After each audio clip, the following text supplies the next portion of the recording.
dhakhtar u dhashay dalkan koonfur afrika oo lagu magacaabo Samuel Segler oo ka dalaali jiray kaliyaha bini'aadamka ayay maxkamadda sare ee dambiyada ee magaalada Durban ee dalkan koonfur afrika ku xukuntay ganax lacageed oo dhan 50,000 oo ran lacagta koonfur afrika ah kadib markii lagu soo eedeeyay fal dambiyeed ah inuu ku lug lahaa shirkad caalami ah oo ka ganacsata xubnaha bini'aadamka taasoo maxkamadda horteeda ka qirtay.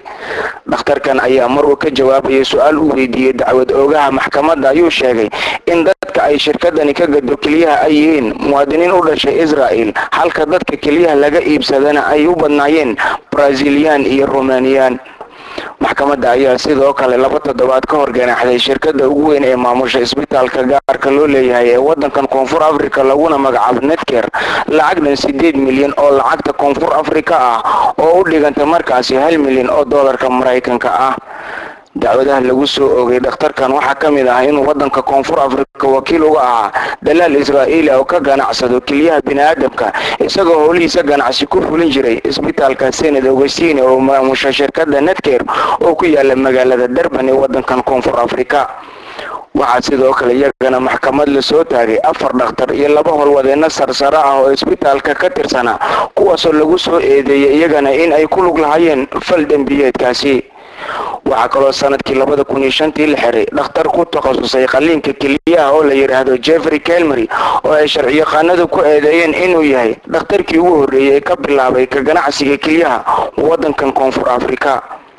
isbitaalka Netcare waxaa eedeymaha lagu haysto ka mid ah inay ku lug lahaayeen kala saxiixashada heshiis dhex maray dadka kaliyahooda iibsanaya u badnaa Brazilian iyagoo qiimo aad u yar ka siinaya Israa'iiliyiinta wax ka yar 40,000 oo ran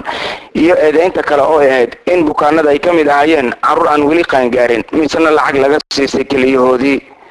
sida la sheegay dadka saboolka ah ee laga iibsaday kaliyahooda waxaa laga siiyaa celcelis lacag dhan 6,000 oo doolarka Mareykanka ah halka maalqabeennada Israa'iilna laga siiyo in ka badan 20,000 oo doolar.